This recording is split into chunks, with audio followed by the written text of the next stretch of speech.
Is this your first podcast then, Stephen? It's probably my third. Like for a while I done, no, everybody done it in lockdown. Like everybody was a podcaster in lockdown. So I dabbled with it a wee bit on my own, and then I went on One Boy's podcast, and then that's it. Yeah. So I was looking up, it's funny when you look at things in hindsight. So the other day I actually went on to see the app, not Transistor, I use Anchor for uploading the podcast, and you can go and look at like stats and stuff. Yeah. And I remember at the time during lockdown, like that's obviously I met you, I'll come on to that, but I met you through obviously Jamie Alderton's, it was like a seminar or something, a webinar thing online, and obviously met you through Zoom, and a few other folk as well that I still talk to back and forward and follow as well from like this area. But I went on recently and I had some like that's what I kind of like, that's what I would probably say a lot of things kind of took off for me, but like the podcast and stuff. And I was looking at like the episode listens and I was like, God, I was so spoiled back then. We were getting like 450, 500. And I remember going, that's not a lot.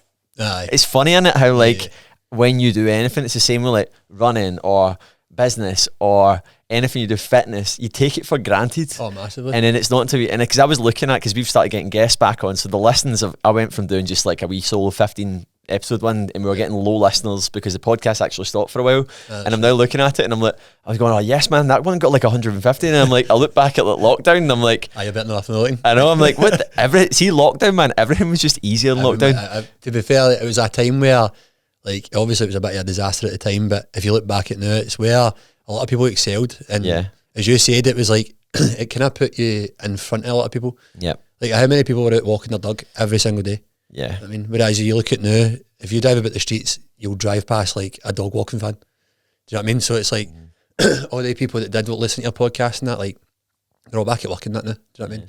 And it's just building back up. But it's like anything in it. It's like if you step away from something, you've already put the success like footsteps in place, so you know how to do it again. Do you know what I mean? It's like, for example, if your business, like I always remember, like one of the other webinars I listened to in lockdown, it was like if lockdown was to happen again, you want to have like the steps in place that you would know exactly what to do. So if your business shuts down tomorrow, you wouldn't need to panic because you'd be like, well, I've done it before, I can do it again. Yeah. And that's the way I kind of view our business now. Like if the worst came to worst and the plug get pulled for us, like, could I do it again? Yeah, I could. Yeah. I think if there was another pandemic, man, everybody would just be like, nah. Workouts in the room again. I think if it happened again, everyone would just be like, nah, man. Lockdown, stay in your house? No way. Oh, especially with everything that's coming out in it. Yeah, people having parties and that. So I seen Stephen Bartlett had Boris Johnson on his podcast, and I just seen he was just pure grilling him. I started watching it, I actually switched it off because I couldn't be arsed listening to it because he was just yapping shite, man. Politician. Yeah, he's just not even answering any questions, man. They're just professional, trained people to dance around questions, aren't they? Like, he literally, so you get that bold about it.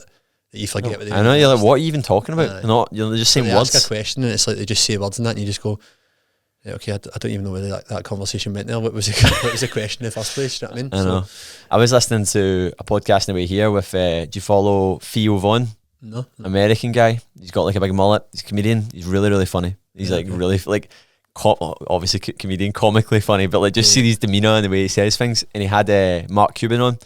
And he's he was in the sort of American version of Dragon's Den, he's like a billionaire. This guy, like he's been in I came across him. He owns like American football teams. He was basically talking about business, and he was like part of the .com boom, and he was talking about luck, and it kind of goes back to that thing you were saying there about like positioning, and in that Theo asked him like how important is luck, how much does that play a part in like your success that you've had in your business, and he's like massive.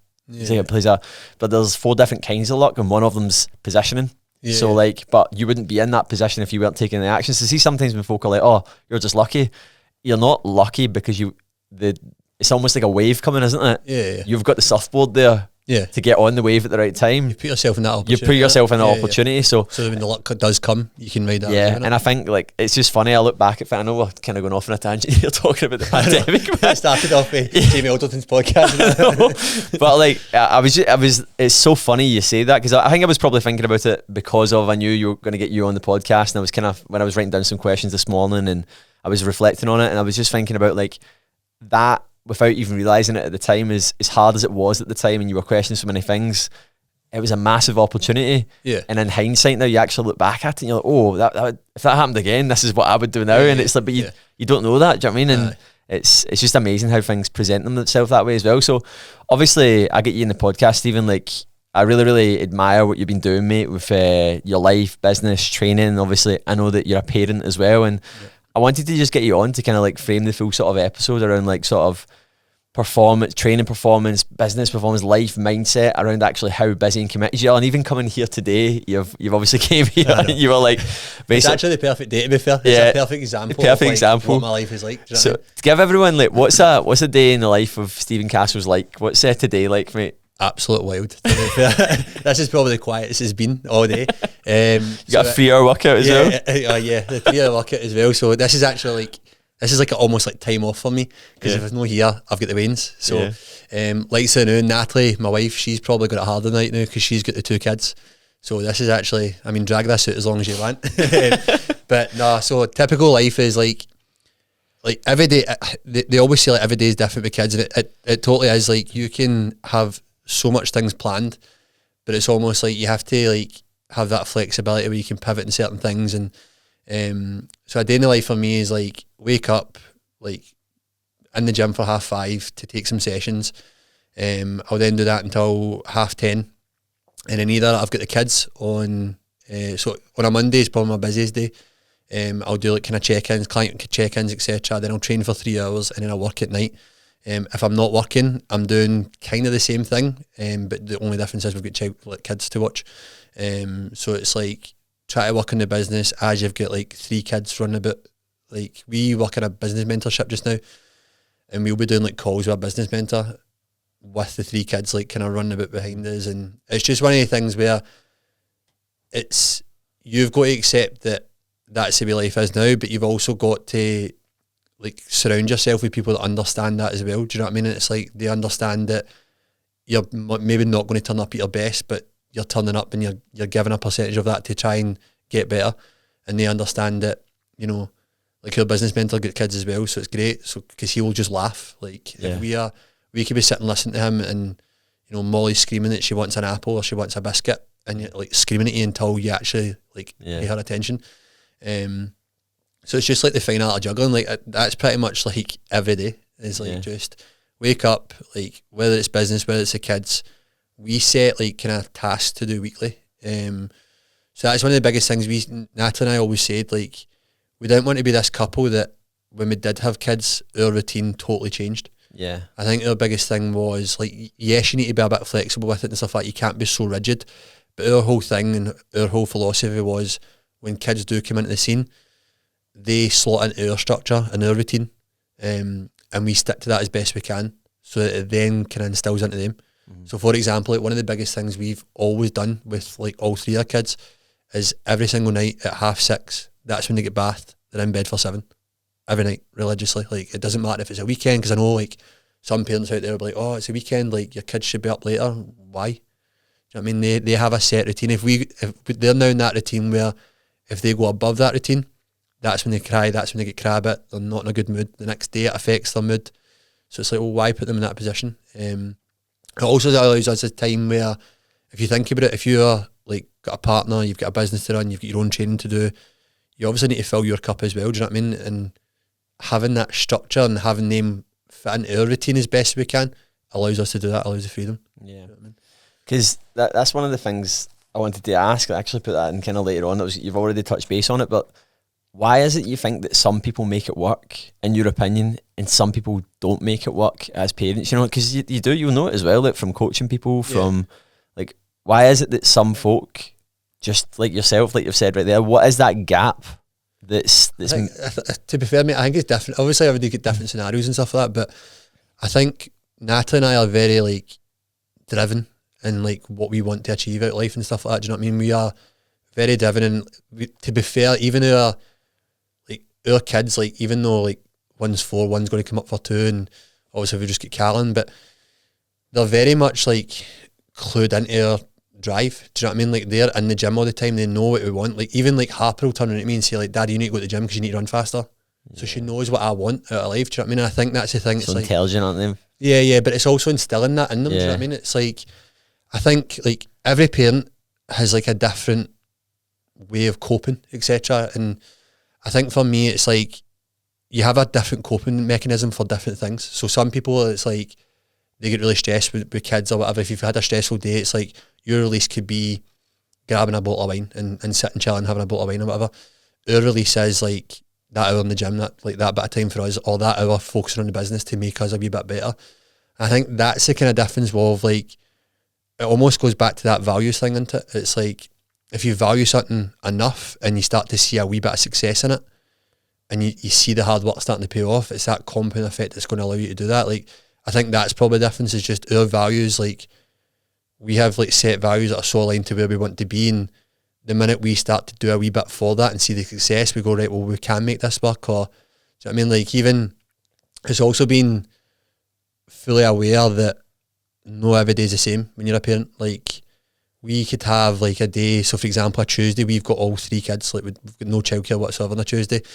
Whereas other days we might have a wee bit of help here and there, but it's almost like accepting that Tuesday, if we need to work later because the kids need our attention, or we need to do things later, if I need to go to the gym at 9 o'clock at night because the kids need my attention through the day, that's what I need to do. It's not like sacking it off and going, oh, well, the kids need my attention, so I'm just not going to do what I need to do. It's like, no, actually, you doing that thing is going to actually make you a better parent for them. Do you know what I mean? And be more positive around them and stuff like that. Yeah. If you like that snowball effect where the kids interfere, and I hate saying that, it's a horrible thing to say, like, kids to me shouldn't be like a limiting factor.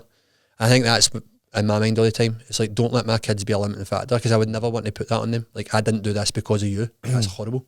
Yeah, I think there's so many different reasons. Like, obviously, I'm not a parent myself, but I work with so many parents, and it can be parent, it can be whatever reason it is, that insert reason why you're not doing the thing. It's ultimately like, it's the way you're looking at it, isn't it? It's the lens that you're looking at it through. And what I've definitely found with a lot of people when it comes to either making the progress or not making it, is they're looking at it wrong.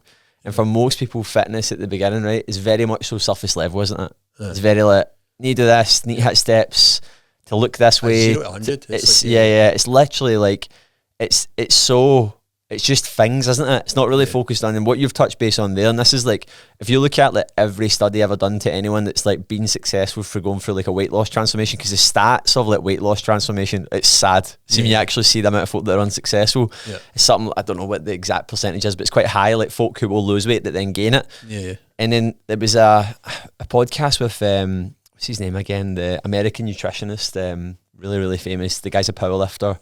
Is it Byline?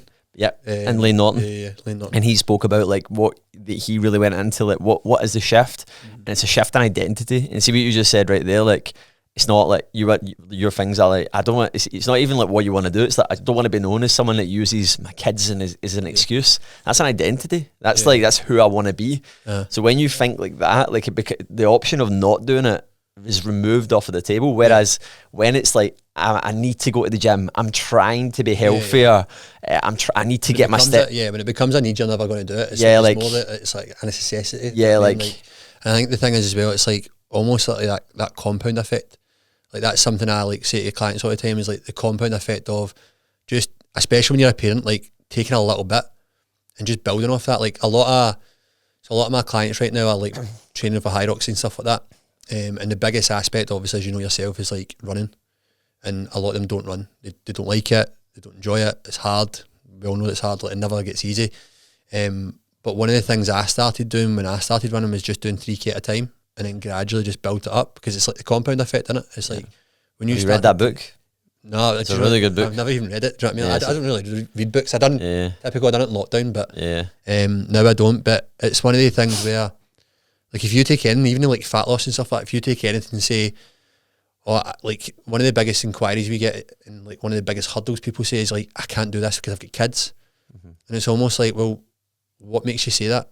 Is it because you are looking at it going, X on Instagram does like 6 sessions a week, absolutely hammers herself for 2 hours a day, the nutrition looks dialed in, it looks on point and stuff like that. Like, if you look at that and being a parent, like, you're going to look at that and go, that's so unobtainable, like, I can't achieve that, and it's so further from like where I am right now. It makes sense. Do you know what I mean? Naturally, you're just going to go, well, I need to put that to the side, it's never going to happen for me. Whereas if you actually just go, right, well, what can I do right now? Like, what can I manage right now that's going to allow me to progress that wee bit further, and see eventually, like, say for example, you even start off with 2 sessions a week, eventually you'll start to find the time to then add another one in. Like we have so many clients that start with us that start on like our 2 a week package. And they quickly, like, because that's all they can do at the time. See, within like a couple of weeks, all of a sudden they find that wee time, I'm really enjoying this actually. It's the enjoyment side of things, you know what I mean? It's not a chore anymore.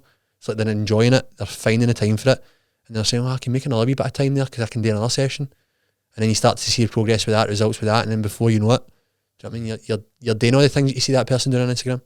Yeah, it's people's idea of what, I say this all the time, but like what people think they need to change usually ends up being the thing that actually limits them from changing. Yeah. Because it seems so unattainable, so unrealistic. And the one I see as well is where folk do get that wind and then they can get ahead of themselves, and then they want to just take on the world, and they're like, I want to stick an extra workout. Find that balance, and it's like it's just about like, I think the big shift is like, are you, like folk will say it, but are you making this a lifestyle? And I don't think when folk even say that, they know what that actually means, because they go, yeah, it's a lifestyle, and it's like, yeah, it's a life.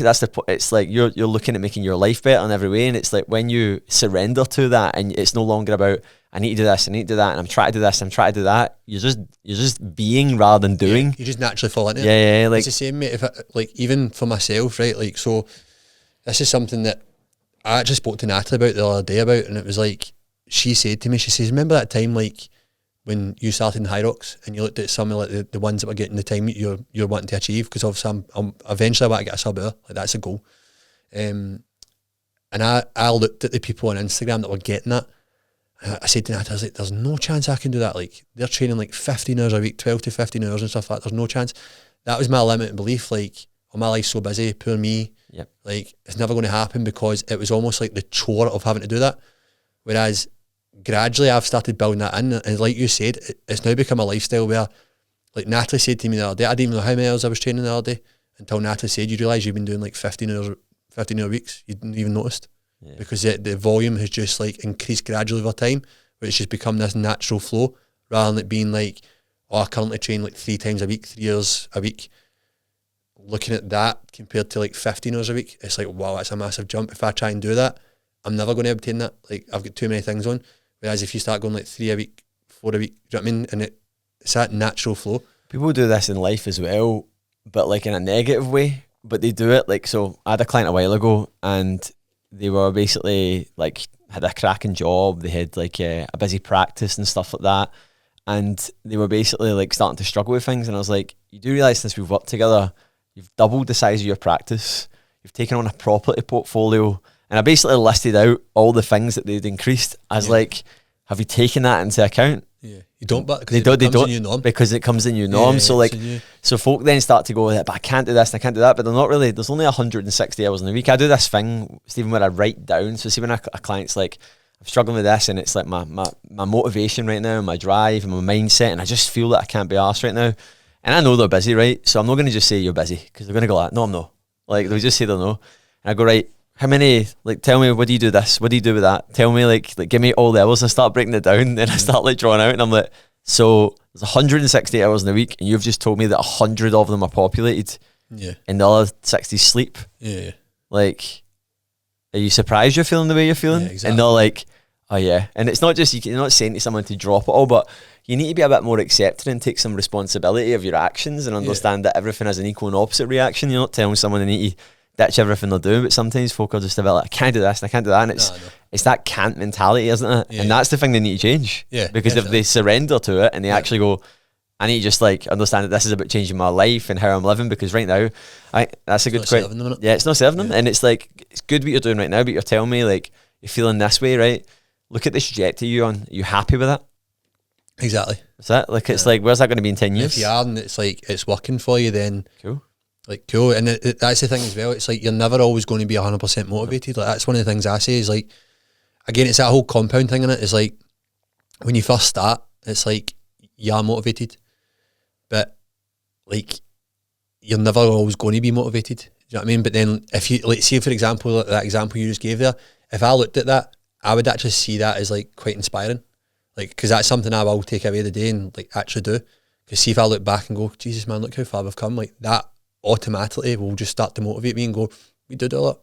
Like, people say to me, Natalie, all the time, like, I don't know how you do what you do. And I'll be honest with you, half the time, I don't know how we do what we do. Yeah. But, and I remember it was my 32nd birthday, and And one of my clients actually said to me, like, what age are you? And it's going back to that whole thing, like, even what you're saying about like the whole kind of podcast and that, you take it for granted. I think that's the thing for me as well. Like, somebody said to me on my 32nd birthday, like, what age are you? I was like, I'm 32. And they went, oh my God, you've achieved a lot in your 32 year, eh? And you know, I never ever thought about it like that before. I never thought, like, you know, when you sit back and think, it's like, I'm 32, I've got 3 kids, I've got my own like, I've got my own gym, like, I'm a business owner. We're actually looking at another business venture, going into that. You know what I mean? We've got a roof over our heads, we've got our own house and stuff like that, and you look back and go, oh, actually, I've actually, you know what I mean? It's like being, when you're in the kind of picture, you don't see the, like, you know what I mean? You don't really see the full, when you're in the frame, you don't see the full picture. Yeah, when you're in the thick of it. Yeah, and I think that's the thing. It's like, so many people who say, like, oh, I'm not motivated, and like, I work this amount of hours, and as you said, mate, it can go 2 ways. It can either lead to burnout, or you can sit back and look at that and go, do you know what? Like, stop being so hard on yourself. Like, you're actually doing a lot. Yeah. And you're achieving, like, quite a bit. Yeah. You know what I mean? Again, it's something I'll remind folk of. I'm like, you're in it, and this is what it looks like, and you're making the progress you need to make, because you will get that with folk where they are doing all the necessary things, they are doing all the work, and their life is busy and it's non-stop. Like, I had a conversation with one of our clients, is very inspiring, young dad, 21 years old, and I just said to him the other day, and he was basically, he's going into work shift, he's also starting a coaching business, the guy is like, it was actually him that I drew out, like, you do all this in a week. Yeah. And it was always his idea of where things needed to be. Yeah. That ended up being the thing that ended up actually bringing him down, because he was so hard on himself when things, and I was like, you're doing everything you need to be doing. You're making the progress you want to be making. You're seeing the change. With what he's this got. is what it looks like. With what he's got. Yeah, I mean, yeah. I think that's the thing. It's like understanding where you're at. And I think that's the biggest thing though, is like, if you compare yourself to someone you maybe see, you don't know their circumstances. Yeah. Do you know what I mean? So like, I'm bad for it at times, where I'll look on like Instagram or whatever, and I'll see like other athletes like running certain times, or doing certain workouts or whatever, and I go, oh, I should be doing that, or I should be getting that faster, I should be doing this and that and the other. But then when you actually look down, like, as you said, if you sit down and actually look at what you're doing, it's like you're doing the best of your ability with what you've got. Like, if that person stepped in your shoes, how would they cope? Yeah. And try and take like an energy from it. That's the way I see it. Is like, not everybody could do what I'm doing. Like, I look at these guys maybe on Instagram and stuff like that and go, oh my God, like, they've got it made. Like, they're doing like 3 hours recovery, and I mean, like, all these recovery baths and all this kind of that and the other, like, they're masks training, on. they're going like, taped up I watched at that thing, like that Born to Run thing on Amazon Prime, and it's like, oh, they're going away for 4 weeks to do like a training camp. How class would that be? I mean, just spend time training, switch off of the world and stuff like that. And you look at that and go, like, how amazing would that be, that opportunity and stuff? And that's what I should be. I'm never going to be at that height because of what they're doing. But then flip it and say, well, do you know what? Like, they couldn't do what I'm doing. Like, they couldn't do what I'm doing with 3 kids, like running my own business and stuff like that. How I manage and how I grow is how I do it. You know what I mean? And I'm successful in my own right. They might look at me and go, like, when I have kids and that, I want to be like that, because that guy's still thriving. Like, how's he juggling it? So it's like, do you know what I mean? It's like, it's that whole like, I mean, comparison thing. That I made a really good point to someone, I can't remember who it was, but I was talking about like what you see, and like the world is like based on, like, the algorithm's based on you. Yeah. So like, your algorithm, what that shows you is the people that are like 5 to 10 steps ahead of you. Yeah. And then to someone else, it's the person that's 5 to 10 steps of them. And you forget that, like, you're exposed to this stuff, right? And the conversation I had with someone was, it was basically some guys that I had in the podcast, Niall and John, and Always Ready, John Carlisle, and I can't remember Niall's second name. And 2 really, really like great entrepreneurs, like really, really fit guys, and they're basically wanting to kind of step into like coaching. And I was like, jump in a call, man, I can give you like some insight and stuff, like what I'd be prioritising, I'd be focusing and stuff, and just a chat, man, for like an hour, and we're going over some things. And I was like, the thing you guys need to remember, man, is that like you're in the 1%. So that what you're exposed to and what you see, you're not going to get people like that. They're going to come. You need to make people into that. Yeah. Like, if you were to walk down, like you go to like a High Rocks, right, and you go there, and it's like, even anyone that's doing it for the first time, they're in the privileged position to be fit enough to even do that. Yeah. You're already in a minority. Yeah. But you then walk down Buchanan Street on a Saturday. Yeah. Like, how many folk do you see? Like, see that projection, you see that Born to Run, these folk in the train camp. Would you walk down Buchanan Street on a Saturday and see them? No. Well, it's the same even if you think about it. You only see what you're exposed to. Exactly. You know what I mean? It's the same even if you think about it on holiday. Like, this is something I spoke to Natalie about when we were just back from Mexico there, and I said the same thing. I was like, if you think about it, like, we all like have this like idea in our mind that we want to have a 6-pack, we want to look a certain way and stuff like that. But see the next holiday you're going, like, How many folk do you know with a six pack? Like sit back and actually look at everybody in the pool and say, how many people are you actually in the shape that I believe that I should be in? Yeah. And it's a pure eye opener. As soon as you do that, it's a massive eye opener when you go, do you know what, there's like 2 people. Yeah. You know what I mean? I'm one of them. Yeah, do you know what I mean? It's mental. It's one of the things where like, because I remember when I used to do like kind of cuts and stuff like that holiday there was probably my first holiday I've never done a cut for. Every holiday prior to that I've done it, and it was when I started thinking that way, I was like, that is crazy. Like all the years of like trying to get in the best, like even for my wedding, that try to get the best shape as possible to put a suit on. Why? Do you know what I mean? How daft is that? Like, oh, I'm going to get a 6-pack for my wedding, My suit, but I'm going to wear a 3-piece suit. Like, all right. Do you know what I mean? Well done for the last 16-week cut. Like, it's been a waste of time because you're going to get a 3-piece suit on. Do you know what I mean? That's real stupid. But like, if you sit back on holiday, like your next holiday, do it. Like, sit back and actually look at to see in your mind how you want to look around and see how many people are like that. I see with people with the like clients train them for a marathon, right? And then they're like, I'm not hitting these paces, I'm not doing this. I'm like, training for a marathon? Yeah. Like, you may be doing a 3-minute yeah, kilometer. like you're doing a marathon. Like already, you're doing way more than your previous version of yourself. That's an insane even, feat. like, You know what I mean? Like even someone going from not running to running their first 10k. Yeah, like I it's seen like one of my clients shared something the other day actually, and because we've got like a running chat as well. Like this has became a thing where we're not really like the gym. Like none of my clients are runners. Like none of us have. Like even me, I'm not a runner. I still class myself as not a runner. But we have this chat to try and motivate and inspire each other to run. And somebody actually put a comment in the other day like, "Oh, I'll never be a runner. Like it's so hard, etc." And somebody actually put a thing up. It was like some guy on Instagram actually worked out the stats, and it was like, if you can run like a 5k, like without stopping, you're part of like 1% of the population that can do that. And see when you actually start looking at that, you go, by the way, I'm actually a runner. Do you know what the average step count is in the UK? What's that? 3,000 steps in a day. Is that, and how many people do you know? Just that just yeah, like, about 10. yeah. Do you know what I mean? And it's like even it's like the bar's so low now, and then but then when you're exposed to that, and you need to be inspired by the standard because it's gonna. Don't let that, like, our minds are so intelligent, like they do anything to keep us safe. And if you've operated in a way where you've not really done anything, you've let your health, your body, your performance get to a spot that you don't want to be in, you've stayed within the confines of what you know. This is just the mad conversation your brain's having with you to tell you to not do it. To not do it, exactly. But because that was the other thing that I said as well, is like that whole like 1% of the population are running and stuff like that is a cool stat. But then don't let that thing your ego a bit. Do you know what I mean? Like, well, because I can do a 5k, I'm part of that 1%. I don't need to run anymore. It's like, no, you still need to, like you saying, like the average is 3,000. Don't take that to be like, oh, I do 3,000. Like the average is 3,000, so I'll do 3,500. Be the standard. You know what I mean? Yeah, set don't the let tone. because the standard is pretty crap now. To be honest, it's like 3,000. Yeah, I could do that going to the toilet. Like I could literally through the night. lie in my bed all day and go for a shite, and I would hit 3k steps. A Sunday job in it. Yeah, yeah. I could like see when I see somebody and I'm like and I've maybe got someone going through a first phase of the program, or going for a transformation. Yeah. And I'm like, and I see their activity levels, and I'm like, fucking come on. I'm like, you're at it, man. That's a bit of effort. Like give us a wee bit of effort here, man. I'm like, Saturday, Sunday, I'm like 5,000 steps. I'm like, what did you do? You're nothing. Like you've done like that's just like normal activities. You know what I mean? Like I could genuinely do that walking about. Like just I walk in my house. You know what I mean? Like I could not leave the house all day. Go to the toilet 2 times. Go for my lunch. Go for my dinner.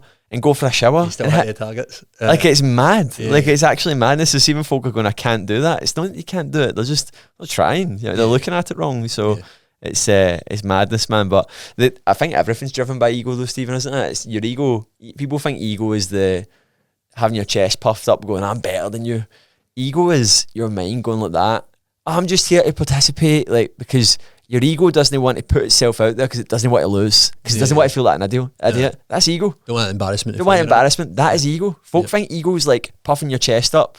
Ego is like the thing that separates so many folk feel it success and massive destruction, because you can go up and then you can climb. We were talking about it in the last podcast last week with Stephen Curry, and we're saying that a lot of folk don't experience pride, but then you also kind of get too ahead of yourself. And I've been there many a time where you climb that mountain, man, but then you realise when you get to the top, when you do it enough times, is that like there's a lot of mountains that you need to keep climbing, and when you go down one, the only book that I read actually, like properly read from start to finish, The Big Leap. Yeah. And that talks about that. If you've never read that before, that talks about that. It's like almost like you hit this really big high, and then the universe like brings you back down, because it's like you hit that high and then you look up and you go, oh, all right, okay, I've not even scratched the surface here. Like there's another mountain to climb. Levels to this. You know what I mean? There's a different ballgame. Like you can think like, you know yourself, like when you used to do like, you've done boot camps and stuff like that, it's like you start growing and stuff like that and you go, oh, this is class. Like the business mentorship we work on now, mate, like genuinely Natalie and I were like, oh, we own a gym, we're like getting a second gym and stuff like that. It's a bigger place and that,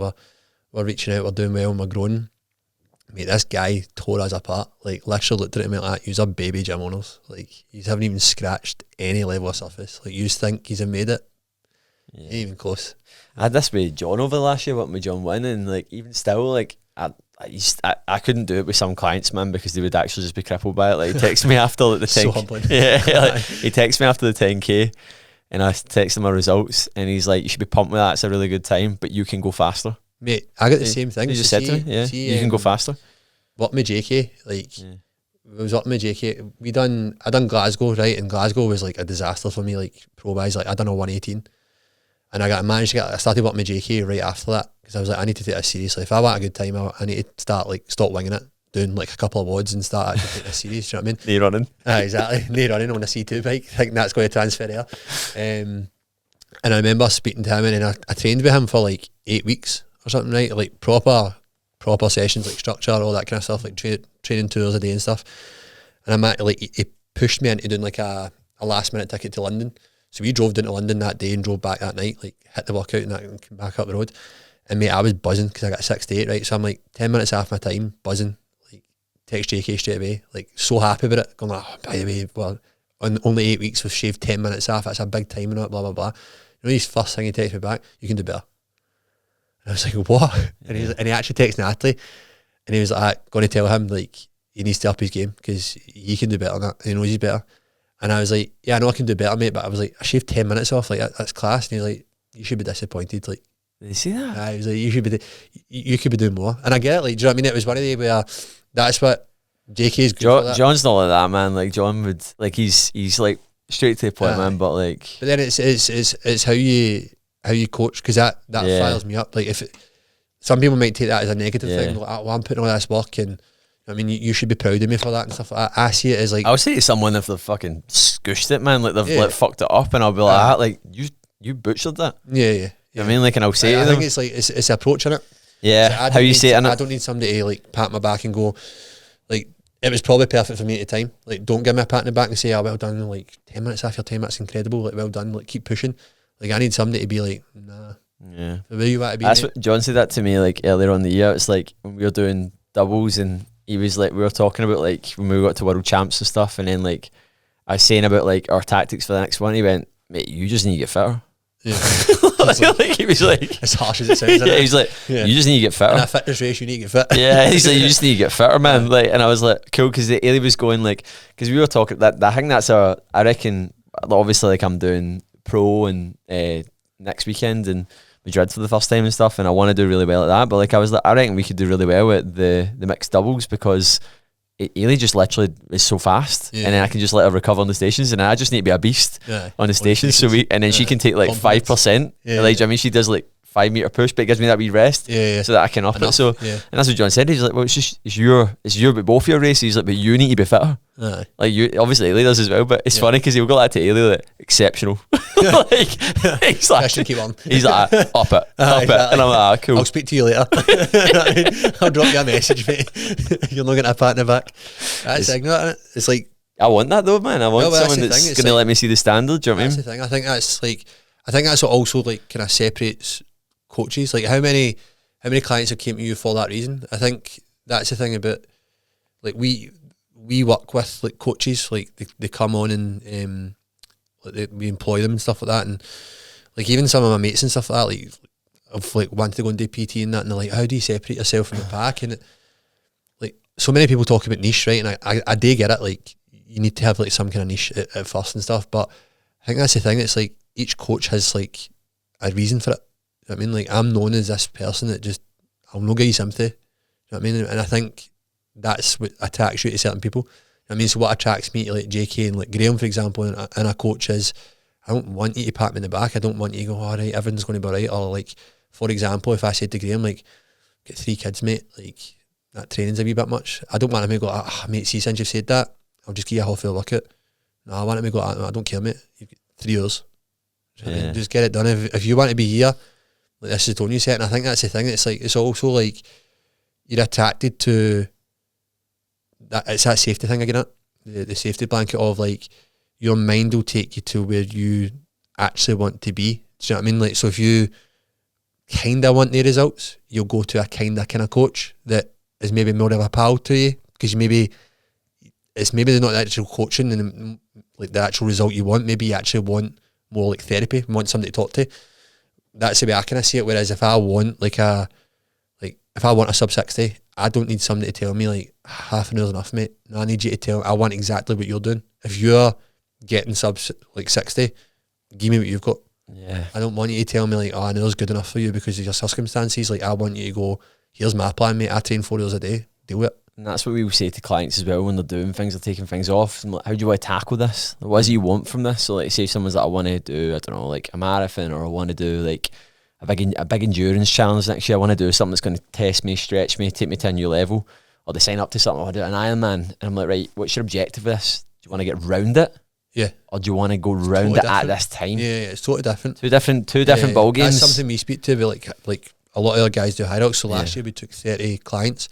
This year, when the tickets eventually go on sale, I reckon we'll take about 60. And it's that whole thing where, again, like you said, it's like, how do you want to do it? Do you know what I mean? Like, some people will text me and go, do you think I'd be able to do a high rocks? Anybody can do a high rocks. Like, anybody can do a half marathon. Anybody can do a 10k. Everybody can do a marathon, in my opinion. It's how you want to do it. Like, do you want to do it where you get to the end, you get your wee medal or whatever and go, I've achieved something class, like, I never thought I'd be able to do that? Or do you have a set time that you want to do it in? Because there's like 2 completely different levels there. Like, if you are wanting to just get around the high rocks, like doing high rock sessions, doing like an hour a day or whatever, we'll get you that. Do you know what I mean? Like, hands down, it'll get you through that. Like, there's so many people out there that will do that. Some people don't even train for it. They just rock up and see what they can do. Like, it's just a mad day for them, a mad day out for them. Do you know what I mean? Whereas if you're going for a set time and stuff like that, then you need to start looking at like, right, well, I need to put in a wee bit more work. Do you know what I mean? That's the whole thing. Like, that's the take I took on, like, see for like getting me from Glasgow to London. I basically said, right, well, what got me here isn't going to get me there. Like, I need to up the playing field a bit here. Like, what got you from A to B won't get you from to yeah, B to C, basically, mate. It's like, like the training you done then was enough to get you around it. And that's the thing. Like, I have this thing where, you know, like, people are like, need that external motivation. Like, I've told all my clients and stuff like that, see, like, if we do, like, we've got 20 people going to Paris in 3 weeks, and I've said to them, don't shout at me. Like, don't shout, like, oh, you can do this and stuff like that, because I know I can. It's how I wanted it. So, like, even my wife and stuff like that, she knows, like, don't try and encourage me and go, come on, Stephen, you're doing well. Like, I know I'm doing well. Like, I can do this. I need you to tell me my times. I need you to tell me my splits. Because, again, it's that whole different thing, innit? We had the other week when we had, how many, I think we had like 13 folk or something doing between the 10k and half marathon. Yeah. And we were telling a few folk that they were asking us, you get clients doing that, just different folk, like neighbours and stuff, and people talking to you, and they'd be like, are you doing it? And you'd be like, yeah, doing a 10k. I thought you'd be doing the half. Yeah. And I'm like, what do you mean? Different like, reasoning about it. It's like, but like, folk just go, more equals harder. Yeah. And it's like, but that's like, it's not saying there's anything wrong with that. And of course, if someone's never ran and they're just focusing getting and more distance, then of course 21 kilometres is going to be hard on 10k. Yeah. But I'm not going there to just do a 10k. No. I'm going there to try and set a blistering time for myself to beat what I've previously done. Well, so I mean, in comparison, then you look at like guys that are in the Olympics and do a 1500 metre. Yeah. You're not telling me they can't do a full marathon. Imagine saying that to an Olympian. You only do 1500 metre? You only do 15, mate. You only you know, do a full marathon. I've done one. Do you know what I mean? It's just funny when folk look at things. Everyone looks at it for this lens of like, more is better, less is worse. It's like, how you want to challenge yourself. It's how, yeah, and it's how you want to challenge I think there's like, you know, you ever had the full thing of like someone who trains versus someone who exercises? Yeah. Two totally different things. Massively. Now there's a third category. There's someone who chases peak performance. Yeah. That's the third category. Yeah. And that's the difference, because folk now are training better than, I say not everyone, but folk who are training because of knowledge, structure. Yeah. Like the amount of people now that have coaches. is insane. exciting. Like it's insane. It's brilliant. It's so On good, right? plans So and stuff like that, on plan, structure. You look at folk in the gyms, they're following, they're filling out their sessions. Not everyone, but like if you rewind back the clock even 5 years, it's quantum leaps, man. Like, but there is now folk getting into that point, and I call it being comfortably uncomfortable. Where they're like, no, like I've been training for this many years, and I've done this and I've done that, and I'm like, you haven't even scratched the surface of like your strength capacity, your work capacity, and your fitness. Oh, like, I run a 22-minute 5K, and it's like brilliant. Run it sub 20. Yeah, like they're like aim bigger. Like it's not to say that, but folk, and it's differentiate. You're not saying that someone's not doing good. Yeah, because folk can get their back up at that. Going, and it's like, and I'll say that to folk sometimes. I'm like, I'm not saying you're not doing good when I'm saying these things. Yeah. You told me you wanted this and you wanted to get to here. This is the game we need to play to get there. It's like it's that whole thing as well where, like, if you look at motivation, is it the best way to get motivation is like be happy but never satisfied. Like, yes, you can do these things. Like, that's how we've got so many like clients that are going back to do high rocks, said they'd never do it again, and now they're going back and going, I think I can beat my time. Do you know what I mean? And that's starting to scratch the surface of their new potential. Do you know what I mean? And raising the bar. Like, so yes, they're not like they're not going for elite status. Like, some of them are like, I'm never going to be elite, but they're chasing peak performance. They're chasing their elite for them, and that's the thing. It's like, see it as that. It's like, yes, you might not be the elite of the sport in the top 15, but you're the top of your 15. Do you know what I mean? And that's the way I kind of see it. Is like, so some of the guys, it's like, you're the top of your family. Like, how class is that to say, like, I'm doing something that you never would do, and even if you tie now, I'm 2 steps ahead of you. A really good example of this would be, let's imagine you've got someone that's at pretty good shape, right? Been training for 10 years, like drilled in their habits, behaviours. They've got really good standards, like, and they look the part, right? Yeah. And let's imagine you've got someone that's 6 months into their journey, right? That is at a point where they've been severely overweight, and they're just making this like relentless progress. So, you know those folk you see that are just like they're just like chopping weight off, like they're seeing big change. They're like they're listening to podcasts every day. They're like they're just like they're on this mad training journey. Yeah. You could honestly argue that you could see both these folk, right? And this person on the left that looks like a Greek statue, and this person on the right that's still actually a bit overweight, bit out of shape. You're like, they're making more progress. Yeah. And folk forget that. They forget that like progress is relative to the work that you put in. Yeah, exactly. And folk can get comfortably uncomfortable. And I've been there so many times. And I had a good chat with a guy called Ryan Smith, like on the podcast, probably about 5 episodes ago. And he's the guy, perfect example of this, in phenomenal shape, like really good athlete, like ex-pro rugby player. And he's like, I just got soft, mate. I just get so soft. I stopped pushing myself. I stopped testing myself. And like, if you think about it, like, so like I've done that myself as well. Like, I've done it as well, yeah. We've probably all been in that trap. Do you know what I mean? Like, when I done like powerlifting, when I done like bodybuilding, it was like, yeah, I looked the part, but I wasn't really chasing anything. Do you know what I mean? It was like almost that thing where it was like, if you looked at it and went, that guy's fit as hell, do you know what I mean? Like, he looks strong, he looks capable and stuff like that. Yeah, it was, but there was nothing there. Do you know what I mean? It was like, aye, cool, I'm going to do like an hour of arms. Like, and I'm not saying there's anything wrong with bodybuilding or anything like that, but I'm just saying, like, I didn't see the progression there. Do you know what I mean? I get comfortable. Like, where some guys, when they do bodybuilding, etc., can take it to that next level. I just didn't have the passion for that at that time. Whereas now that I've found like the fitness side of things, I'm like, right, okay, well, I can really push here. Do you know what I mean? And I think it's constantly moving the goalposts of what you like. Don't be complacent. Yeah, you know what I mean. What was a big turning point for you then, mate? 'Cause I know that obviously going back to that point, we met 2020 lockdown over Zoom, followed each other, we're talking back and forward quite a lot and stuff. And there was a point actually in August 21, I actually wrote this down, where we were actually looking for a new coach, and you actually inquired as like, so like, where was like, talk me through like, because I've just seen like huge growth, mate, probably the last like sort of 18 months to 2 years. Like, is that like sort of where things have really started gaining a lot of momentum and traction? I'd say so, like just after, probably just after lockdown now, when the gyms like kind of started to reopen again, it kind of took off on me, and it kind of, I forcefully had to kind of take off a wee bit, because the gym I previously worked in was shutting down for a bit. So it was almost like backs against the wall, what do you do? And that's where like I had to pivot again. So I was like doing a lot online, obviously in lockdown. Then went back to 1-to-1 PT in this gym, and then it was shutting down. And I was basically told that, I mean, this was just before Christmas. We had just had Harper, who's our first child, and basically told it was shut down. It'd only be shut down for a couple of weeks, and it would open back up. And I was like, it's coming up to Christmas, I can't really shut down for a couple of weeks. I've just not got the finances for that. And it just so happened, like the next day we drove past this unit, and it was like, did we go for it? Me and my wife, and it was like, is it capable of opening a gym? and lucky enough about for it, because the gym that I previously worked in ended up shut for like 5 months. Yeah. I mean, so I'd been out of work for like 5 months. It's that luck, isn't it? I remember that, like, you still done it, but that positioning put you that opportunity in it. It's like you put yourself that you work hard to put yourself in the position so that when the opportunity comes, it's there. Like, I'll be honest with you, like, one of the things, like, see, when you asked me to come on this, I was buzzing. Like, genuinely, like, I'm buzzing, because one of my biggest things, seeing lockdown, I remember saying to myself back then, it's that whole manifestation, right? I believe in that. And I remember back down in lockdown, I was like, one day that guy's going to ask me to go on his podcast. Like, genuinely. Like, because at the time, I was getting, like, proper pissed off that nobody was asking me to be on the podcast, like, proper pissed off, because I was like, I'm a good coach. I know what I can do. I'm a good coach. I'm a good guy. Like, I can work hard. Like, I'm a good example to my clients, etc. I lead the way. And I was like, why is nobody asking me to be on the podcast? Like, it was really pissing me off. And that's why I started my own one. My own one only done like 8 episodes or something, because I could board it.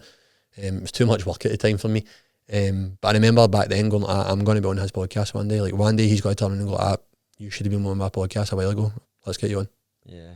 There you go, mate. It's mad, isn't it, when things go. And what do you think? Like, so see at that point then when you felt that way, and because I've been there a little bit, I felt like I should be getting more recognition, and I shouldn't be here, and I should have more clients in business, and I should be in a better spot. And what do you think at that point? What was the gap, mate? Like, what was the thing standing between you? You think, was it time? Was it a certain outlook? Was it? I don't even think it's time, mate. I think it's just that, almost like that belief that you think you're doing what it takes and you're not. Yeah. And being like open and honest with yourself with that, like, you need to actually have a sit down and think to yourself, like, see, back then, like, I genuinely thought, like, if I look back now, I got that to myself, I was busy. I was busy in the wrong places. Do you know what I mean? Like, I was kind of pretending that I was doing the things like maybe you guys were doing. Like, your growth was obviously really fast, and I'd look at you and go, well, how's he doing it? I'm doing what he's doing. Was I though? Do you know what I mean? If I look back now, like, be really honest with myself, like, nah. Like, I was maybe doing 60%. You might have been 100%. Exactly. And that's where so many folk are at, man. Where, like, their journeys, and they're looking at other folk, and it's like, because it's a hard one. It goes back to that point of, like, you see, and like, you might go to, like, see, when you said you spoke to that business mentor, and they like rip the business to bits, and that's what they're good at, man. That's why they build folk up. Yeah. But when you do that, it's like you have to take that long, hard look at yourself, because a lot of folk, especially on their journeys, like, I put a jokey post up about this the other week about, like, when you ask folk, like, how's this? Oh, it's good. It's good. Yeah. And you're sitting there, you get to this point where you're looking, so everything is good. Yeah. Everything's fantastic. There's nothing else you can do, and folk are like, nah, everything's good. And you're like, that's your fucking problem. That's your problem. And it's like, it's not saying that you should be picking holes apart in yourself, but you need to have humility. Yeah. You need to have and that's exactly what you said there, mate. And I knew that would be the answer. Because it's simple. It's not going to be a new mad fancy reason. Oh, it's because I had this qualification. Yeah, exactly. It's totally down to, like, I always remember, like way back, like, I used to put myself through qualification, see, like, through lockdown and stuff like that. Like, I look at everybody in the industry and go, oh, like, they must be doing, like who you're saying, they must be doing better because of they've got this. So I go and do that course. But I've done that course. How am I not getting that then? And I'd put it on my bio and stuff like that kind of stuff. I remember that, like, one of the business mentors I've worked with looked at my profile and went like, why have you got about 6 different things in your bio? Like, who cares if you've precision nutrition trained? Who cares if you've got a level 3 kettlebells course or whatever? Not like that kind of thing. Yeah. I've not got that, by the way. But just an example. I might get it. I've got the precision nutrition. Might get it one day, but I've got that. But like an example, I do all these courses and go, right, well, that must be why they're getting it, because they've done that, or they talk like this, or maybe they're more intelligent than me, maybe they know a wee bit more than I do, so maybe I need to go back and study. And it wasn't that at all. It was just because I believed at the time I was putting the work in, but I wasn't. Like, I was like half-arsing it and being lazy about it, but thinking like, oh, I'm where they need to, like, I'm where they are. The minute you think you're further ahead than what you are is the beginning of the end. Yeah. That is literally, and it's the glass, it's a glass ceiling. Yeah. And you create this glass ceiling for yourself, and as a result of, like, almost justifying that you're doing enough, is the reason why you're not going to grow. Yeah. Like, so see, when, like, I always say it to a client where, let's say we have to get to this point where they're maybe in that same sort of spot there, and you can tell they're just not, it's just not a priority. It's not to say that they're not doing the thing or they're not training or whatever, but, like, they're after these kind of results. Else, but they're like, they're not, they think they're in, I call it the Shallow Hal mindset, right? Do you remember that movie Shallow Hal, right? With Jack Black, right? Yeah. And he's seen the woman, what he wanted to see. And then, but it actually wasn't. Like, so he's seen this woman, was it Gwyneth Paltrow, I think it was? I think so, yeah. And she's like, I was talking about this recently, and like, he's seen her for this like beautiful woman that she was internally, but actually she was like 300 pounds in weight. That's how a lot of folks see the world. So they see the world through this lens of like, it's like glorified, it's glitz and glam, I am doing this and I am doing that, and it's ego. It's totally ego. It's totally like it's protecting you, and it's keeping you. And I've been there so many times. I've been there with training. I've been there with business, and it's hard, man, because I've now done a lot of different things and pushed to new levels. I know when it's coming, and I need to like go like that. Right, where am I? Where do I think I'm playing the game hard right now that I am actually not? Like, where am I? Like, even recently, like, I went to a couple of seminars, with one with Hunter McIntyre and then one with Michael Sandbach. And I was like, I'm not pumping my zone too hard enough. No. It's not that I was hitting the miles every week, doing 80k weeks, but like I was on the easy end of my zone 2. I think that's the thing in it. It's like when you, and I was like, you think you're doing something, and if you surround yourself with someone who is maybe where you want to be, you quickly realise. Like, I remember when JK first came to our gym for the first training session we done together, and mate, I thought I was quick at burpees, man. This guy, like, you blink, he's done 10 burpees. And I was like, okay. Like, I thought I was getting fitter because I've got this program, etc. And I thought I was doing well. And again, it was that almost thing like, oh, if I look at my stats and look at my data, I should be where the guys are. But then I looked at what he'd done and how he trained, and I was like, right, okay. Like, I'm nowhere near pushing myself as much as he's pushing. Like, his whole mindset was like, in my mind anyway, when I looked at it, I was like, he's racing every time he trains. He's racing. Like, he used to text me sometimes as well, and it'd be like, can you do this workout with me? Because I need to mimic a race. I need to either chase you or I need to catch you. And I loved that mindset, because I was like, do you know what, that is pushing yourself. Like, that is going above and beyond, so that on race day or whatever, you're there. And again, it was that whole wake-up call where, again, it like falling up a plan and stuff like that. And you know what it's like, mate, sometimes you just go through the motions with a plan, like, but you think, oh, I'm doing this plan, so I must be doing it right, because I've got this plan of action, because I'm ticking the boxes, I'll get where I need to be. And it's like, well, are you actually hitting that with a level of intensity? Like, because the way this guy hit a workout, it was intensity, do you know what I mean? And that kind of made me raise my bar a wee bit as well, do you know what I mean? And it kind of goes down to that thing as well, where, like, the whole business side of things as well, what we spoke about, and you had said, like, where did it kind of bridge the gap, and where were you? Like, so if I looked at you and you were doing well or whatever, and I'm like, I'm doing everything this guy's done. Like, that's how I started podcasts, because I was like, oh, everybody in podcast now, and that's how they're getting this, that, and the other. Jamie Alderton saying, like, do a podcast to get more engagement, etc., and get more leads in and stuff. And I was like, maybe I should start doing that. And then I looked at all you guys, and I'm like, oh, they're growing. Like, oh, it must be luck. I mean, it goes back to that thing where I looked at you and went, oh, it's luck. But now if I sit back and look at it, it's like, no, it's no luck. They're just doing it they're doubling down on it. You know what I mean? And it's like, that's the way I see it with training now as well. It's like, when I first started, like, High Rocks or whatever, like, or even like when all the other kind of training methods I've used in that, like, but I'll use High Rocks as an example. If I look at the guys, I always go, they're just lucky. They picked a fast course. You know what I mean? They've done this, that, and the other, like, but it's not like, it's a wake up call. Like, these guys are just doubling down. Like, it's their outlook and attitude. Yeah, and it's almost like when you think they're working hard, that's when they're starting. Yeah. You know, so that it's even the graft, but like it's the attitude, because we've had it with folk now where we'll get them, like, we obviously have a lot of experience now. We're getting folk very fit, getting folk like literally endurance ready, marathon ready, high rocks ready, triathlon ready. Like, we've now had someone do a first Ironman. We've got someone else signed up for an Ironman. It's like right, cool. We're actually getting folk to do some pretty impressive things here. Getting folk running like 41 minute 10Ks and stuff, and you're like, right, this is good, man, right? Yeah. Get someone at the weekend going for a sub 3 hour marathon. Do you know what I mean? Like, I've literally lost my chain of thought. What I was saying right there before that. We were talking about, what were we saying right before that? So it was a bit like the intensity and stuff, and then people think it's luck and stuff. And the thing that, when it comes to the attitude and the outlook, is then you get someone else and you're like, right, you're looking at their numbers, right? And you're going, let's say for example, it's like, right, we're getting them to marathon fit or half marathon fit, and you've worked out all the numbers and you know that they can do it. Yeah. And you're like, why they're hitting their sessions, like, why are they not getting faster? Yeah. Like, why are they, what is going on here now? It can be stress, there can be other things going on in their life, right? But I get into the head of that person and I'm like, where's their head at with this right now? Yeah, exactly. If your head's not there, you're not going to do it. No, you're not. You can do it. You can actually do the it. same plan, mate. I know, but see if our outlooks are different. Yeah. You're going to make more progress than me. Yeah, exactly. That's the way it's like.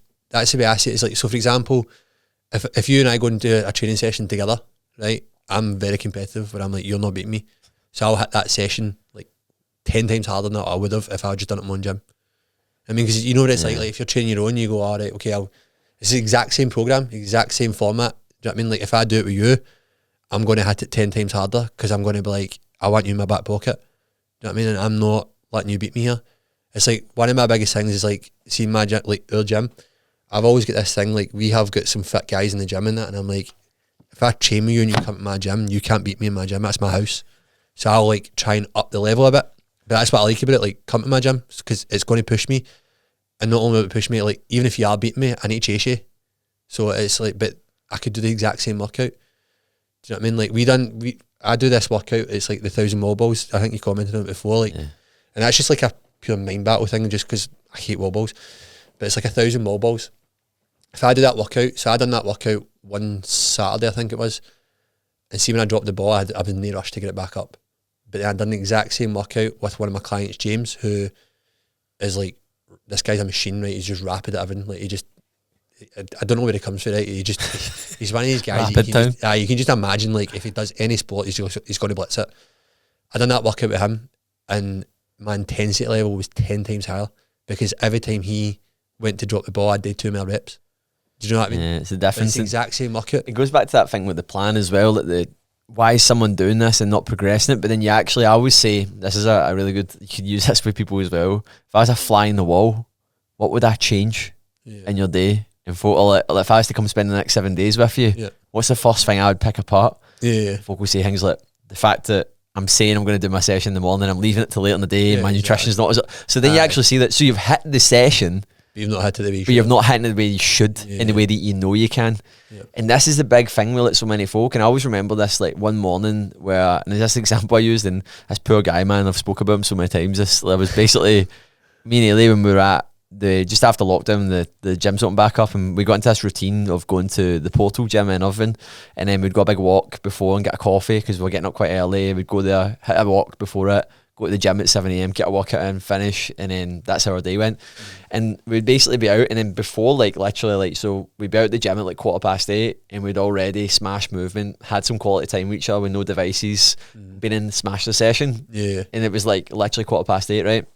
And we'd go and get a coffee, and there was this guy that I would literally see come out walking a dog, and like the dog was walking him, basically. Like he'd literally peeled himself off his bed, right? Fair enough, he's out walking the dog, right? But on paper, this guy was out going for a walk at 6 a.m, right? So was I.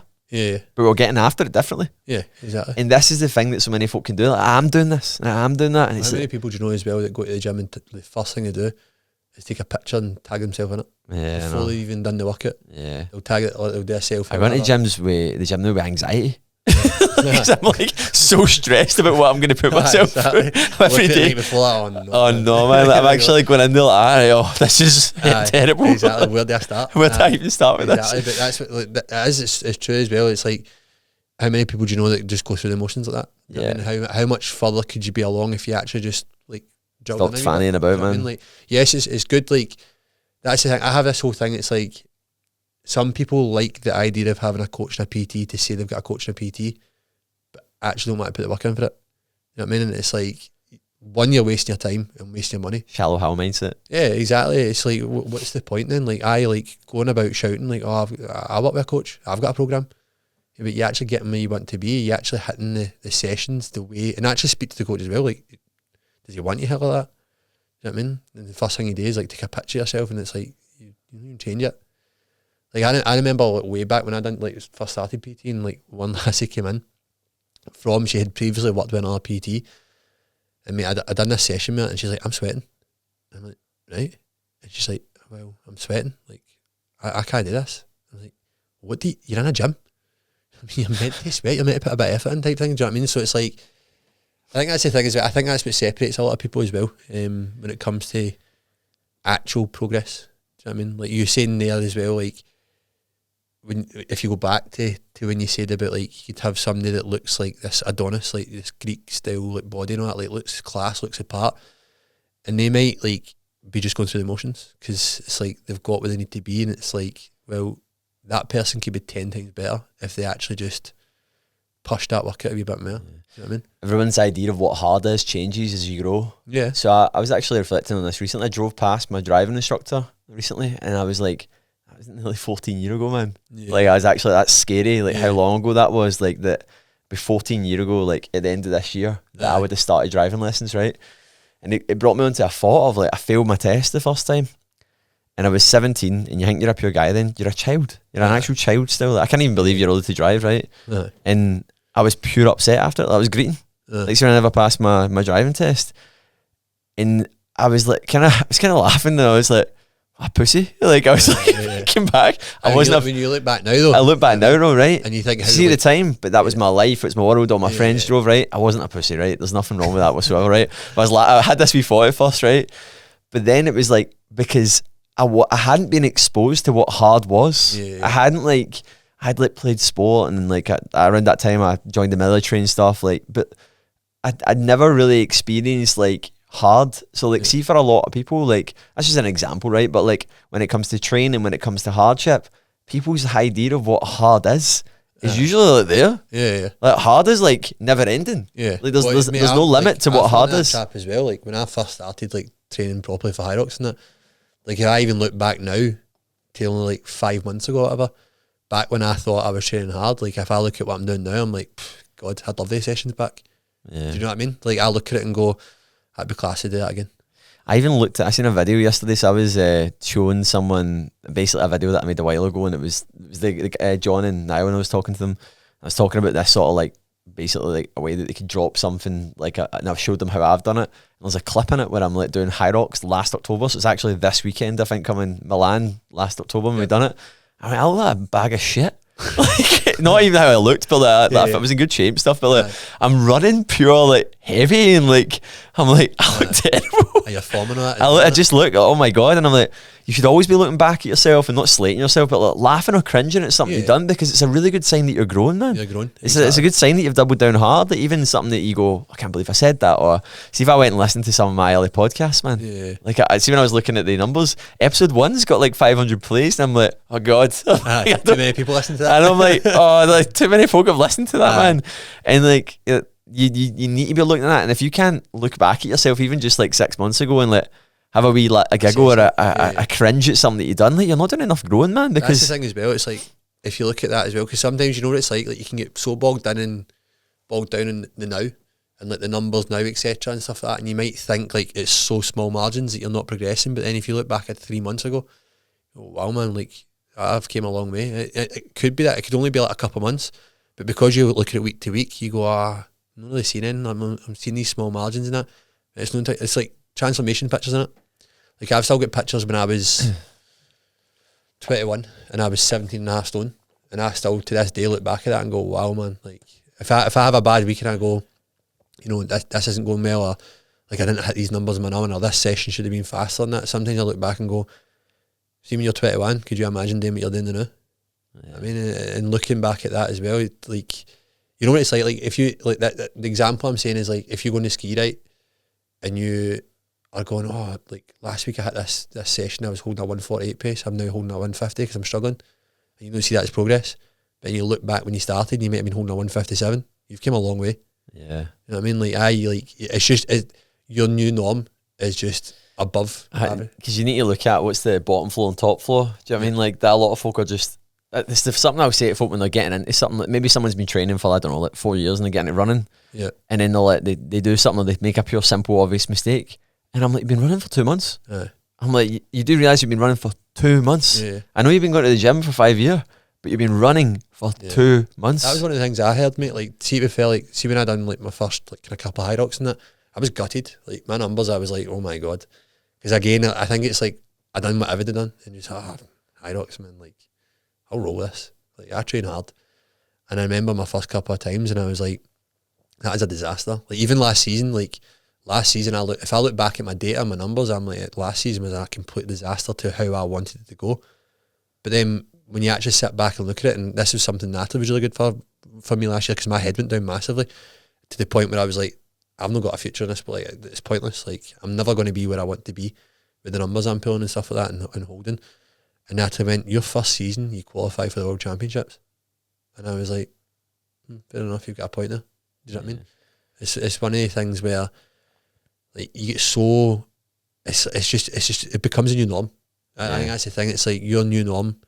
You're never happy with it, but it's your new norm. And then when you look back, like if I look back at the whole thing that happened to me in Manchester and like collapsing and getting totally wiped out, not even finishing Manchester, like when I done 68 minutes in London, I was buzzing, but at the same time, like with that message with JK, and I'm like, oh, I could have done better. Like I know mentally, I've got more capabilities than that.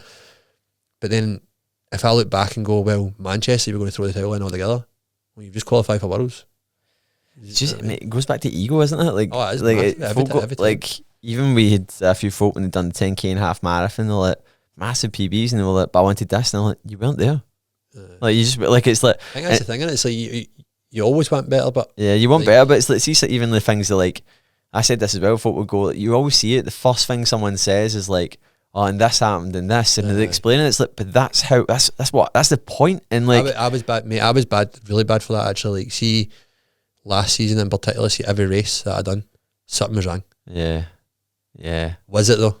Do you know what I mean? That's like, it. And it's like yes, there was certain, like, so for example, like in the lead up to Glasgow, like, I chipped a bone in my foot, etc. and that, but it was like when it got hard, you know, that way it was quite quick to just go, that's because of that. Yeah. Not the fact that I wasn't fit enough.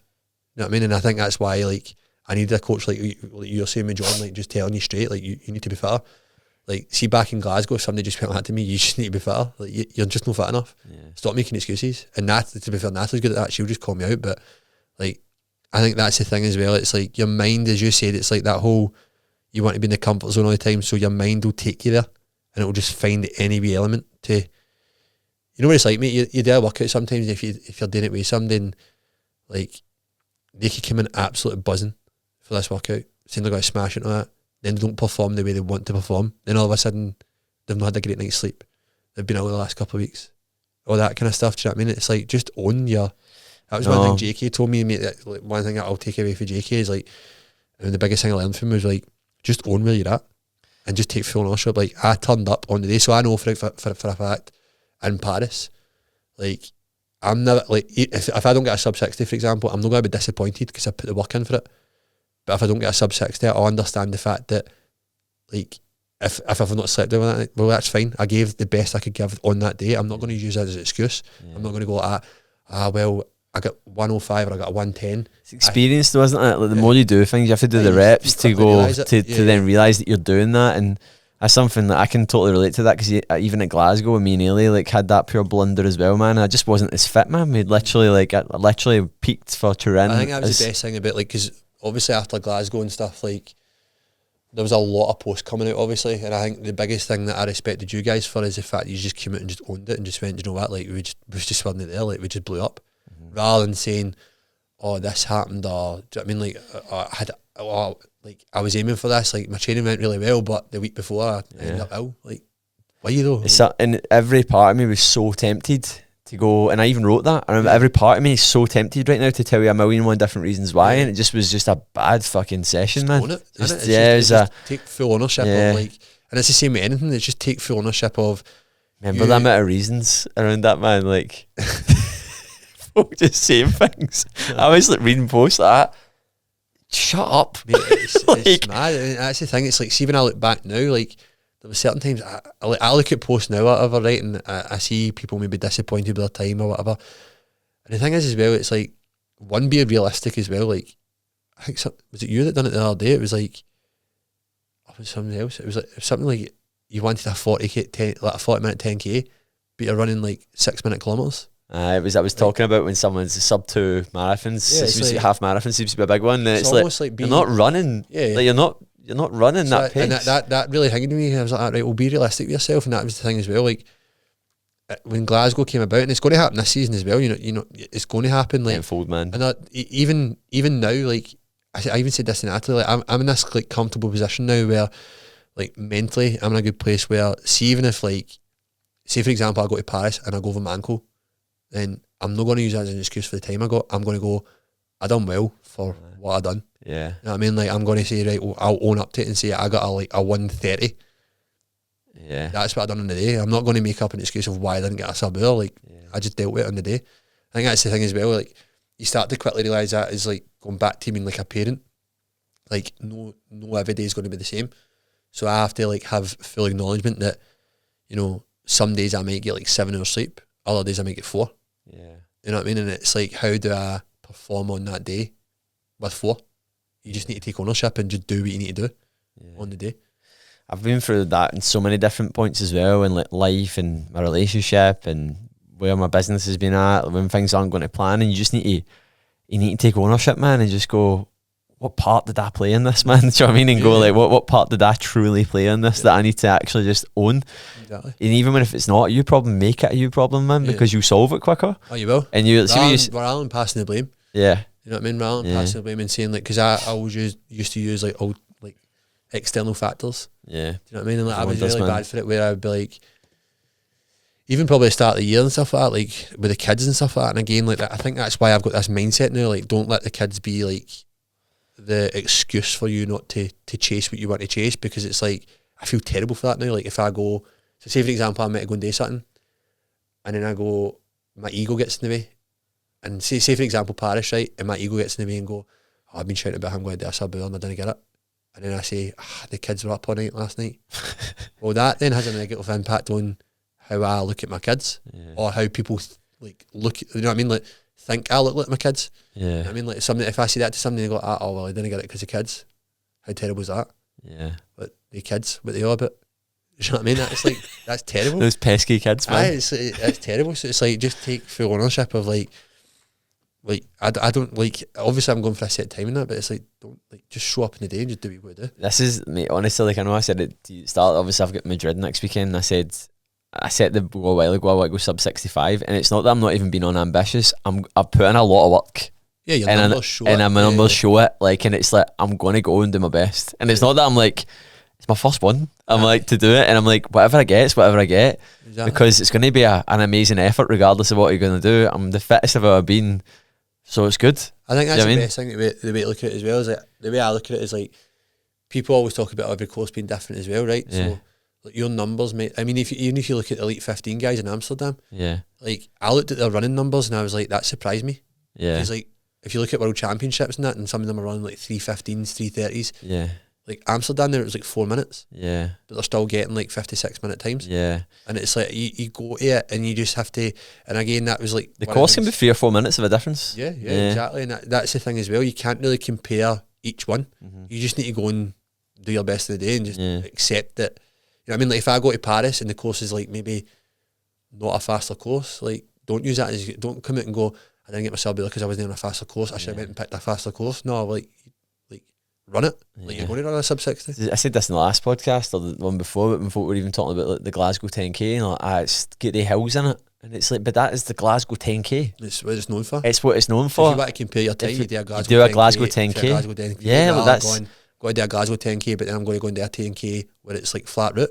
Yeah, that's not accurate. Yeah, you know what I mean? So it's like, it's just looking at things again, not looking at see that sort of lens of like when folk are like, I thought you'd be doing that distance, or like folk are, it was funny, see after Glasgow, man, my ego took a bruising, man, because folk were like, again, like, see, going back to that point, they were like, I thought you'd be able to do that, no problem.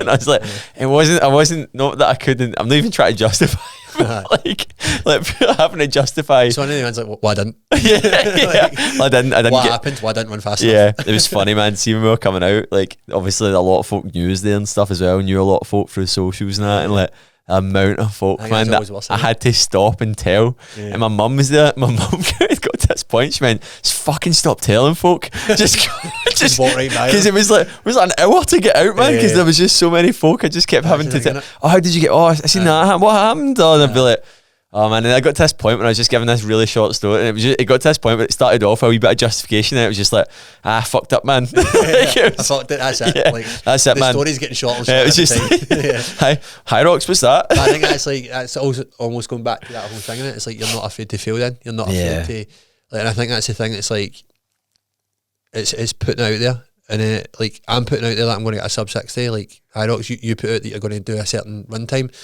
but it's taking ownership that if that doesn't happen, how do you deal with it? Do you know what I mean? And there's always like expectations. So one of my clients said to me like a couple of weeks ago, with the amount of training you're doing and stuff like that, I'm fully expecting you came back here with a sub 60. And it's like obviously that external pressure, right? Which is great because you can thrive off that. But it's one of the ones where I'm like, right, well, if it doesn't happen, how do I manage that? How do I control it? And it's like, it's one of the ones where I'm not going to hide it either. I'm not going to sit here and go, I'm going to get a sub but I'm not going to tell anybody until I get that sub. No, I'm going to get a sub because even if it takes me 100 times to do it, I will get it. Yeah. You know what I mean? And it's that whole, again, that manifestation. You know what I mean? You can't, like you being humble enough to go, I'm going to try and do this time. If you hadn't done that, right, so that's like the whole difference. Like your response and your reaction to that 10K was, oh, what happened? Yeah. Rather than it being, if you kept that to yourself, everything like, mate, that's a fucking class time. Like, you must be so proud of that. Do you know what I mean? But because you've shouted about it and you've said, I'm going to do this, or this is what I'm expecting, it almost becomes that other people expect it from you, and then it's almost like not taken away from it, but it's like then the attitude changes to, oh, what happened? You not feeling well?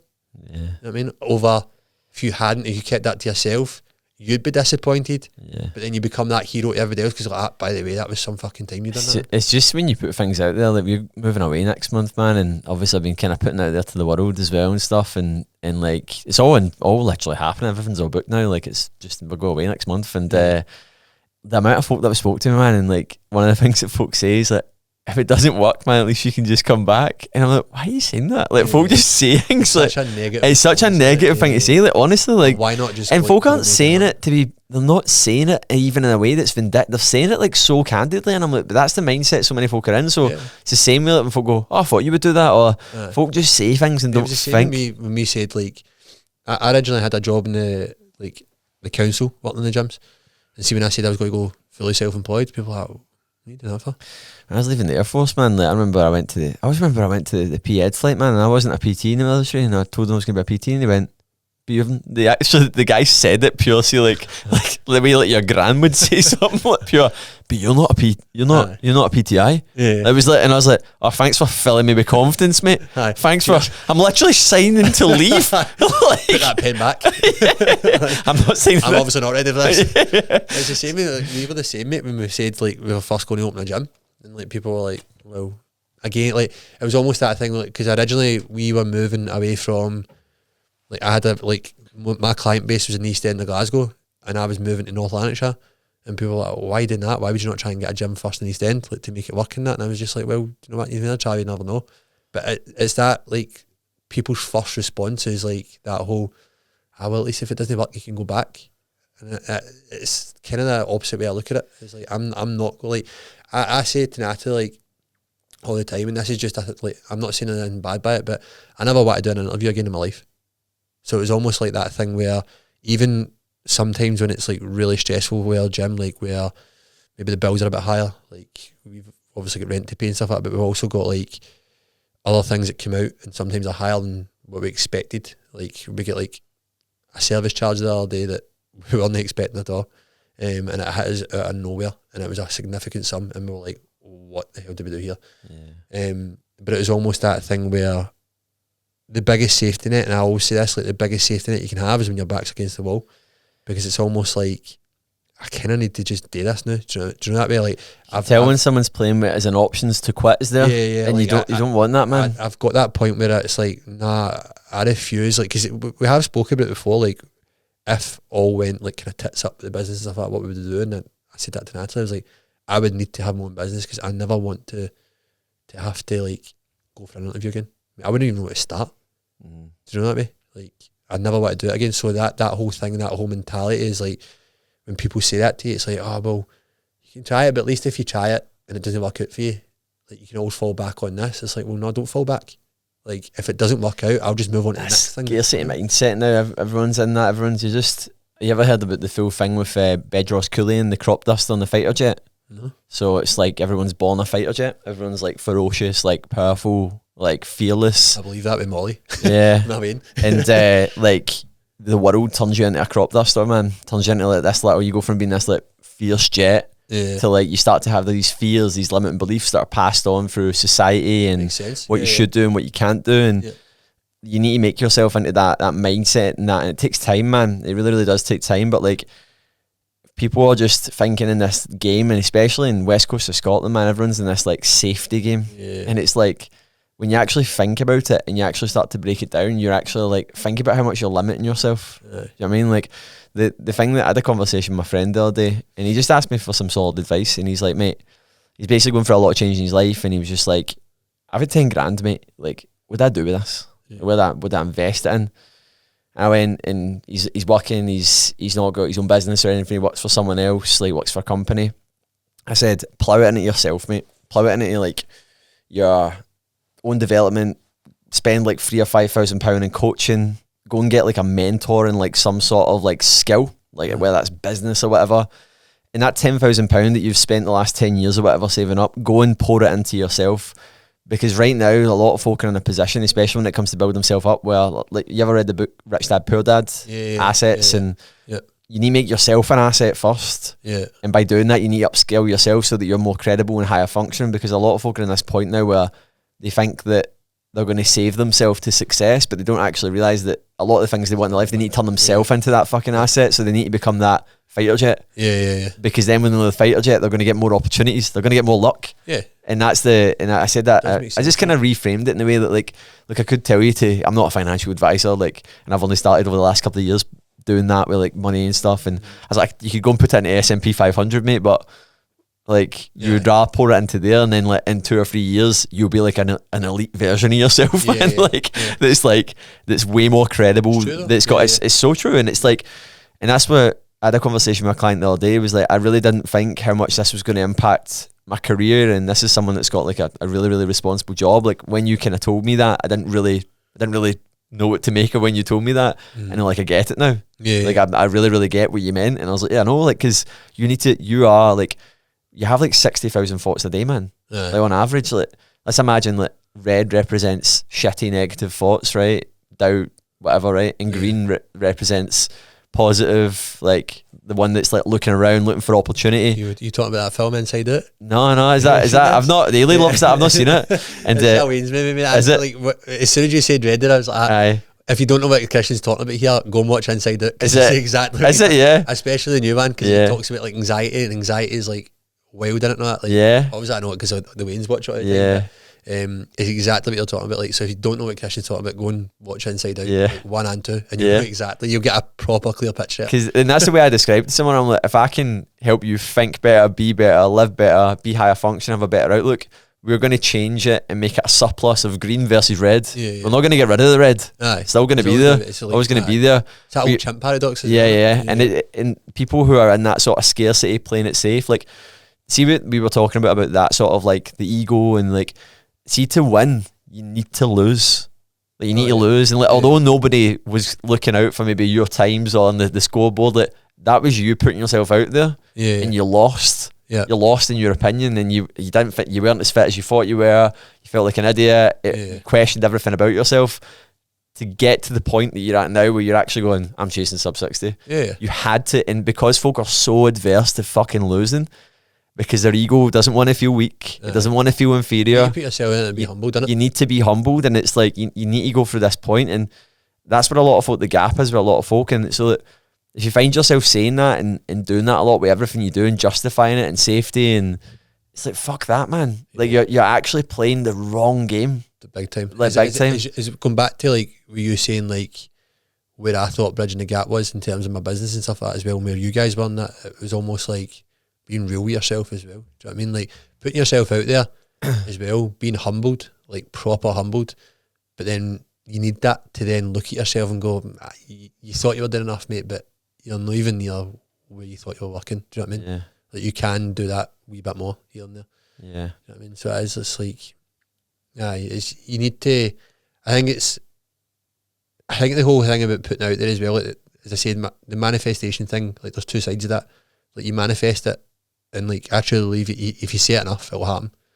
But at the same time, it's like also saying it out there, so that when you do fail and you get humbled, you then go, right, okay, I wasn't doing enough. Whereas if you just keep it internally, you know what it's like, mate? It's like, well, I didn't do enough because of this. I didn't, you know what I mean? Whereas you actually put it out there and you didn't do enough, it shows. Yeah, You know what I mean? it really does. But mate, that's been, I don't even know how long that's been, man. It's been an incredible episode anyway, mate, and a good chat. And to be honest, I don't even think I asked most of the things I had. Any questions? I did ask them in the roundabout way, and kind of went into all the points I wanted to talk about, mate. So thanks very much for coming on, mate. I'm glad your manifestation came true, mate, and you were going to be on the episode be on an episode one day, man. So just before we close things off, is there anything you want to add in, mate? And also, if you want to give everyone a wee bit of a plug where they can find you on socials and stuff as well, that'd be great. Yeah, no, that's so. Social media wise, if you wanted to follow my kind of journey into like kind of being a dad, high rocks athlete, etc., it's just at Cassells Fitness. If you want to kind of follow up in the gym that we own and stuff like that, it's at Cassells Fitness Studio, or you can just jump online, CasselsFitness.com, and you'll hear all the updates there. Yeah, awesome, mate. Thanks very much. So guys, give him a follow up his stuff, and yeah guys, as always, if you're watching this on YouTube, please subscribe. Please don't be watching this if you're not subscribed, and give us a rating and follow us on Spotify as well. I don't even know if you can give a rating in Spotify. I keep saying that, man, so should be a feature on there. Yeah, it should be a feature on there. If it's on there, do it anyway. Anyway guys, hope you enjoyed. See you later. Goodbye.